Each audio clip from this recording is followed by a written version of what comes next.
ज्ञानेशो भगवान विष्णु निवृत्तिर्भगवान हरः सोपानो भगवान ब्रह्मा मोक्ताख्या ब्रह्मचित्कला नर्मदायै नमो प्रातः नर्मदायै नमो निशिः नमस्ते नर्मदे देवी त्राहि मां भवसागरात् नमस्ते गोदावरी देवी त्राहि मां भवसागरात्। श्री नर्मदा गौमाता या यूट्यूब चॅनलच्या सर्व असणाऱ्या श्रोत्यांना माझा साष्टांग जय आहे। आपण नर्मदा मैयाच्या कुक्षीमध्ये अनेक नर्मदा परिक्रमावासी साधक रूपाने जातात आणि हे भ्रमर रूपाने जाणारे जे काही साधक आहेत ते नर्मदा मैया रूपी असणाऱ्या त्या सुमनाचा सुगंधही आपल्या जीवनामध्ये आणि घेत असतात, याचबरोबर मकरंदाचं सेवन करत असतात। नर्मदा मैयाची असणारी ही जी परिक्रमा आहे ही फार भाग्याने आपल्या जीवनामध्ये घडत असते आणि म्हणून याच नर्मदा मैयाच्या परिक्रमेमधील अत्यंत महत्त्वपूर्ण साधनेचा भाग जर कोणता असेल तर तो शूलपाणेश्वरचं जंगल हा अत्यंत महत्त्वपूर्ण भाग आहे। एक प्रकारे मैयाचं हृदय म्हटलं तरी वावगं ठरणार नाही आणि म्हणून आपण थोडं विस्ताराने शूलपाणेश्वर जंगलाचं वर्णन करतोय। आता यापूर्वी तुम्ही चिंतन श्रवण करत असताना आम्ही काही गोष्टी खाण्यापिण्याच्या संदर्भातही सांगितल्या, परंतु मैयाच्या किनाऱ्यावरती गेलेला साधक हा फक्त खाण्यापिण्यासाठी जात नसतो, तर त्या साधकाच्या जीवनामध्ये एक तपश्चर्या करण्याचा भाव असतो। मुळात नर्मदा तीरे तप कुर्यात म्हटलेले आणि म्हणून या वर्णनामध्ये थोडाफार प्रसंगाच्या अनुषंगाने मी जरी भोजनाचं वर्णन केलं असेल, परंतु केवळ तिथं भोजनाचंच वर्णन करणं हा माझा उद्देश नाही, तर त्या माध्यमातून मला एक वेगळ्या पद्धतीचा संदेश द्यायचा आहे। तो संदेश काय द्यायचा आहे तर आध्यात्मिक दृष्टिकोनातून आपण थोडं त्याचं चिंतन करू। बघा, जगद्गुरु संत श्रेष्ठ तुकोबराय सांगतात, साधकाची दशा उदास असावी उपाधी नसावी अंतर्बाह्य लोलुप्यता काय निद्रेते जिनावे भोजन करावे परिमित। या दृष्टिकोनातून साधकाची दशा कशी पाहिजे तर उदास पाहिजे।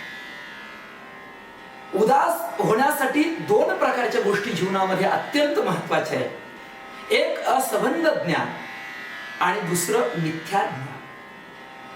याच्यात असंबंध याचा अर्थ असा आहे की त्या ज्ञानामध्ये या विश्वासी आपला कुठल्याही प्रकारचा संबंध नाही आणि मग विश्वाशी आपला कुठल्याही प्रकारचा संबंध नाही अशा पद्धतीचा भाव जर आपल्या अंतःकरणात जागृत जर झाला तर आपल्या जवळ असणाऱ्या काही वस्तू त्यांचा वियोग जरी आपल्यापासून जरी झाला तरी आपल्याला त्याचं दुःख होणार नाही। आणि शेवटी मिथ्या ज्ञान याचा अर्थ असा आहे की हे ब्रह्म सत्यम जगन मिथ्या जीवो ब्रह्मैव ना परा या सिद्धांतानुसार जगतामध्ये परब्रह्म हे सत्य आहे आणि हे जगत मिथ्या आहे। याच्यामध्ये हे आपलं असणारं शरीर जे आहे हे सुद्धा याच्याकडून आपल्याला परमतत्वाची प्राप्ती होते म्हणून शरीर उत्तम चांगले म्हटले, नाहीतर अन्यथा हे जे शरीर आहे या शरीराचा आणि आपला सुद्धा कुठल्याही प्रकारचा संबंध नाही। मग असं असणारं जे शरीर आहे याला जास्त भोगही द्यायचे नाही आणि या शरीराचा त्यागही करायचा नाही। अशा द्विधा अशा असणाऱ्या दोन प्रकारच्या प्रक्रिया एकाच वेळेस अंगीकृत करून प्रत्येक मानवी साधकाने आपल्या जीवनामध्ये प्राप्त झालेला जो प्रसंग आहे त्या प्राप्त प्रसंगामध्ये आनंदात राहायचं आणि आपल्या जीवनामध्ये काय करायचंय, या भवसागराचा, या माया नदीचा पहिलं तीर आपल्याला सर्वांना गाठायचं. म्हणून निर्वाहापुरतं अन्न आच्छादन सांगितलं. आश्रमाची स्थान कोपी गुहा, कोठेही चित्तासी नसावे बंधन, हृदयी नारायण साठवावा. पक्षी अंगणी उतरती ते का गुंतोणी राहती, किंवा वस्तीकर वस्ती आला प्रातःकाळी उठून गेला, या न्यायाने तैसे असावे संसारी. ही स्थिती आपल्याला शूलपाणेश्वरच्या जंगलामध्ये अनुभवायला मिळते. सजनो बघा, खाण्यापिण्याची दगाद असते, परंतु तरी सुद्धा अशा अवस्थेमध्ये प्रत्येक परिक्रमावासियांचं ध्येय असतं की आपल्याला आपला मुक्काम गाठायचा, आपल्याला सुद्धा आणि आपले जे गंतव्यस्थान आहे त्या गंतव्यस्थानापर्यंत पोहोचायचं. बघा सज्जनो, शूलपाणेश्वरच्या जंगलामध्ये गेल्यानंतर तिथं असणारे जे सर्वसामान्य असे शेतकरी आहे, त्यांच्या जीवनामध्ये कुठल्याही प्रकारच्या भौतिक सुविधा नाही, परंतु त्यांचं जीवन जर पाहिलं तर अतिशय प्रसन्न वातावरणामध्ये जी साधन सामुग्री असेल त्याच साधन सामुग्रीच्या आनंदामध्ये आपल्या जीवनामध्ये गुजराण करत असतात.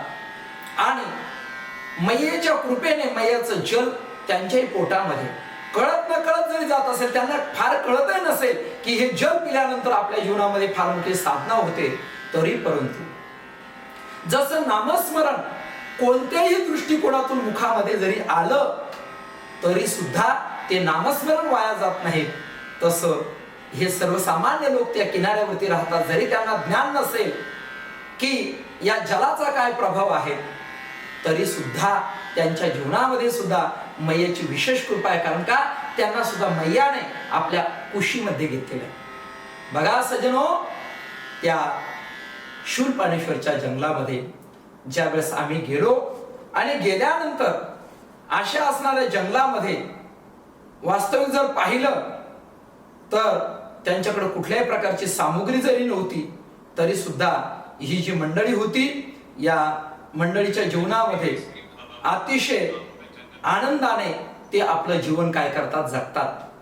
आता बघा, सर्वात महत्वाची भूमिका अशी की त्या शूलपाणेश्वरच्या जंगलामध्ये ज्यावेळेस आम्ही कालच्या प्रसंगामध्ये मी सांगून गेलो की घरामध्ये कुठल्याही प्रकारची सामुग्री नव्हती आणि आपल्या दारातोंडी दोन अतिथी आलेले.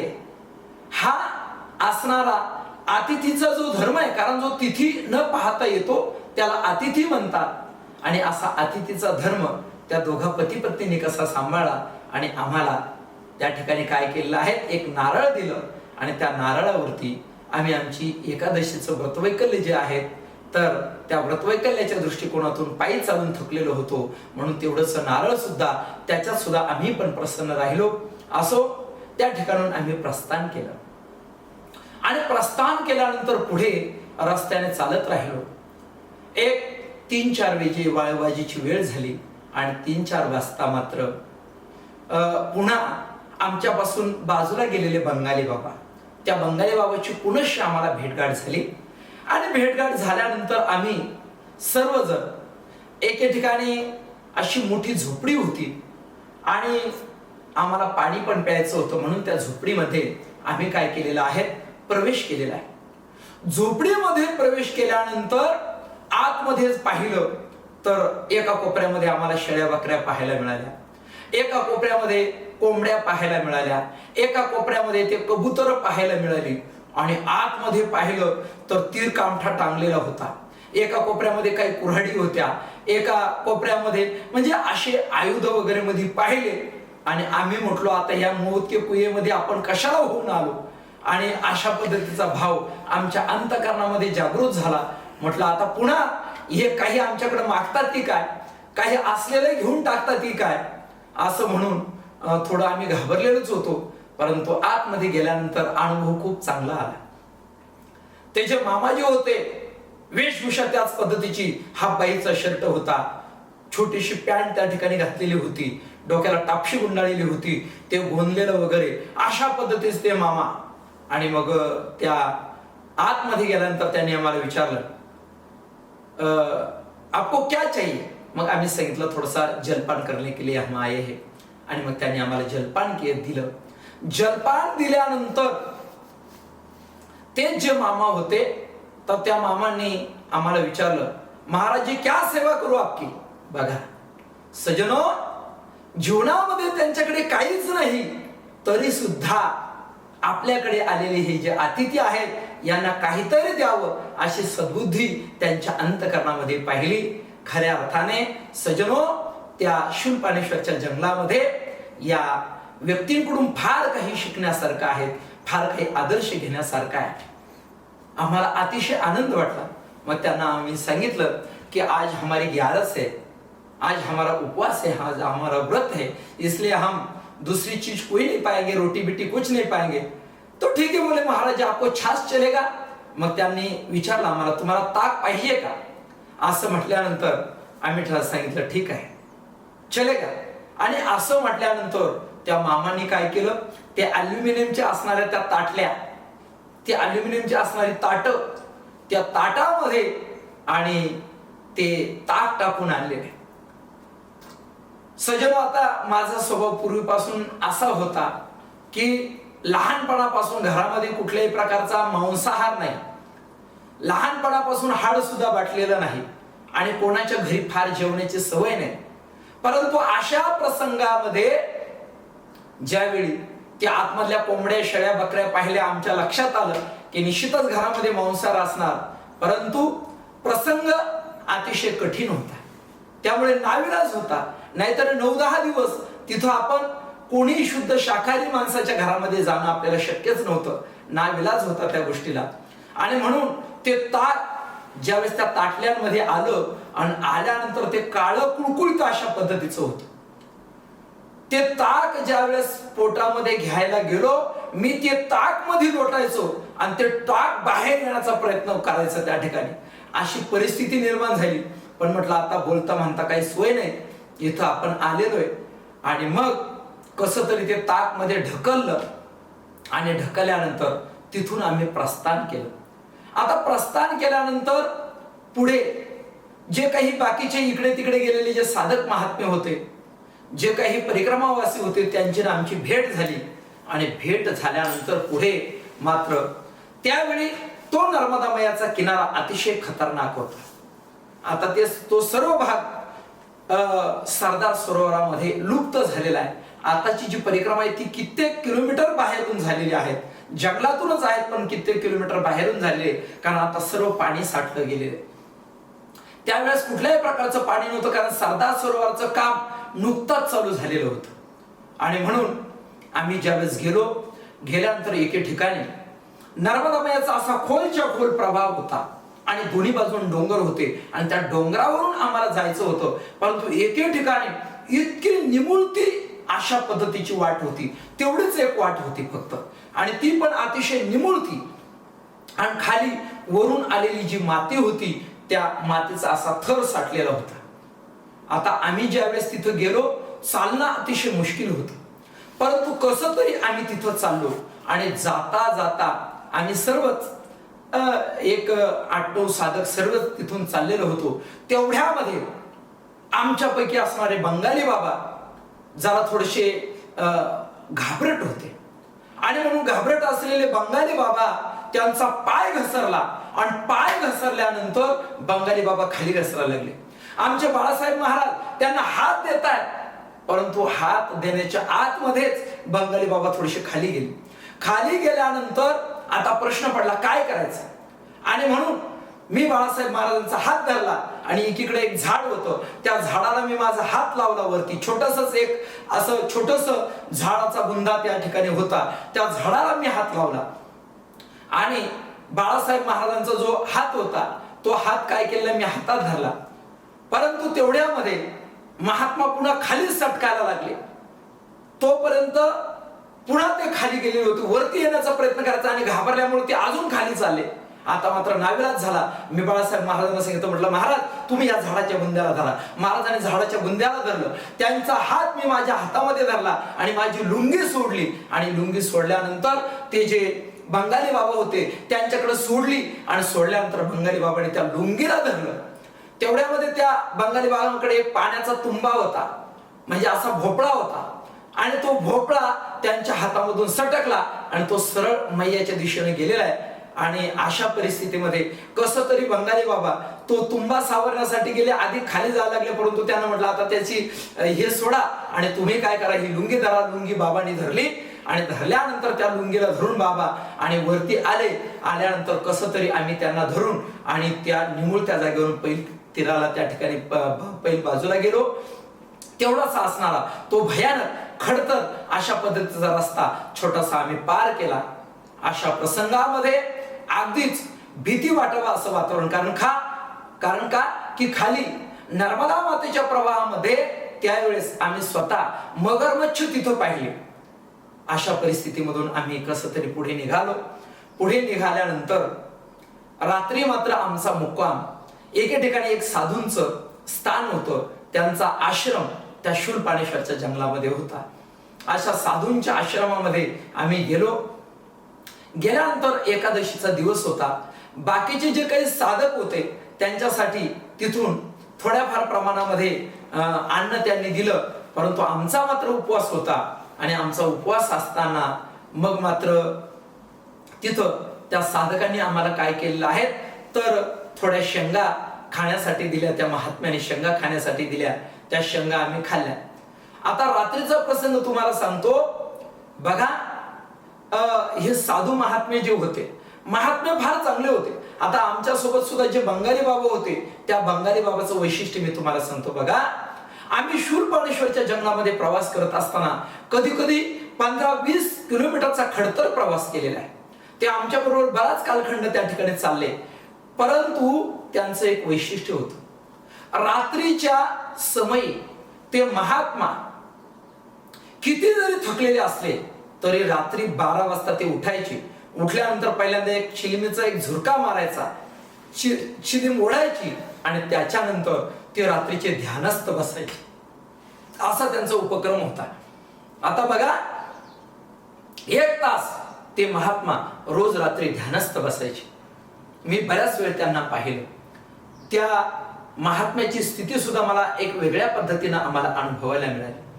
आणि वेगळ्या पद्धतीने ती स्थिती अनुभवायला मिळेल. एक दिवस रात्री महात्मा उठले.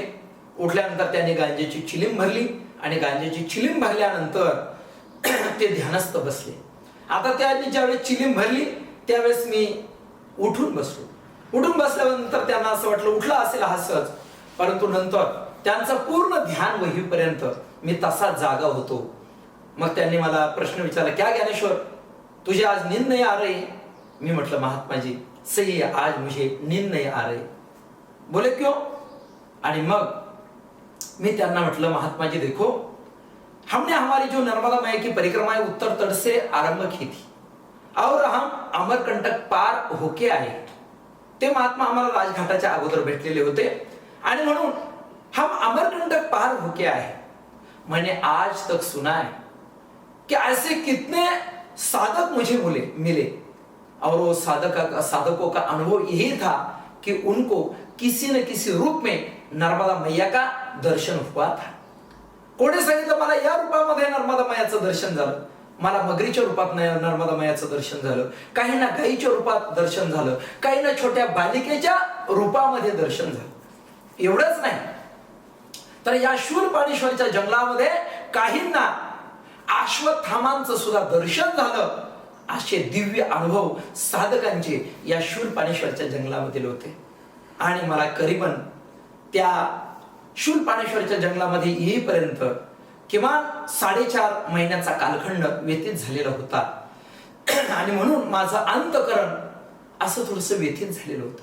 मग मी त्या महात्म्याने विचारलं, महात्मा जी देखो इतने दिन हो गए, मेरी अपार श्रद्धा है मैया के ऊपर और मैं भी किसी न किसी रूप में मैया का दर्शन करना चाहता था और अभी भी चाहता है, लेकिन क्या करूं, आज तक मुझे मैया का दर्शन नहीं हुआ है, मैं इतना पापी हूं महात्मा जी, मैं इतना पापी हूं. आणि असं म्हटल्यानंतर ते महात्मा म्हटले, ज्ञानेश्वर तू मूर्ख है क्या? क्या महाराज मेरी कुछ गलती हुई? अरे गलती नहीं तो क्या, तू मूर्ख है बोले. आता महात्मे थोडे तेजस्वी असतात, तापट असतात, होते प्रेमळ, परंतु ते थोडेसे जरा माझ्याशी क्रोधामध्ये बोलले. तू मूर्ख है बोले. मतलब महात्मा जी मेरी क्या गलती हुई? अरे गलती नहीं तो क्या, देखो तुझे ऐसा लगता है मैया अमरकंटक वाली, तू चार भुजा वाली माता जी आहेत ती चार हाताची आहे. तू ऐसा समझता है कि माता के हाथ में आयुध है, कुछ त्या ठिकाणी आयुध माता ने धारण किए अपने हाथ में, वो तो त्रिशूलधारी है, वो तो जो अपना असनारा कुंभधारी है, उनके एक हाथ पर कुंभ रहता है. अरे देखो ये माता का भौतिक स्वरूप है. यदि तुझे मैया का दर्शन करना है तो तू जल तत्व ही में जो जल तत्व है उसमें मैया का दर्शन करने का प्रयास कर, तुझे मैया का दर्शन होगा. सजनो हे शब्द मी ऐकले, ध्यानात ठेवा. संत महात्मे सुद्धा आपल्याला तत्वमसी महावाक्याचा प्रबोध करत असतात. आयमात्मा ब्रह्म, प्रज्ञानम ब्रह्म, तत्वमसी, हे जे सर्व काही महावाक्य आहे, अहम ब्रह्मास्मी, हे सर्व काही महावाक्य आहेत, चार वेदाचे चार महावाक्य. याच महावाक्याचा प्रबोध हे संत महात्मे आपल्याला करत असतात. तसं त्या महात्म्याने मला सांगितलं की यदि तुझे मैया का दर्शन करना है तो जल तत्व ही में, जल तत्व में ही मैया का दर्शन करने का तू प्रयास कर. आणि असं म्हटल्यानंतर त्या दिवसापासून मी असं ठरवलं की मातेच्या जलाशी बोलायचं. आणि मग जिथं मैया भेटली त्या ठिकाणी मैयाच्या त्या किनाऱ्यावरती बसायचं, तिच्या जलाजवळ बसायचं. आणि बसल्यानंतर मैयाशी बातचीत करायला मी सुरुवात केली. त्या मैयाला मी सांगायचो, हे बघ माते, मी फार मोठा साधक नाही, परंतु मात्र सर्व संग परित्याग करून तुझ्यावरती विश्वास ठेवून आणि मी तुझ्या किनाऱ्यावरती आलेलो आहे. हे माते, तू आता काहीतरी माझ्यावरती कृपा कर, काहीतरी माझ्यावरती कृपा कर. आणि अशा स्वरूपात मातेशी मी थोड्याशा गप्पा गोष्टी करायला लागलो.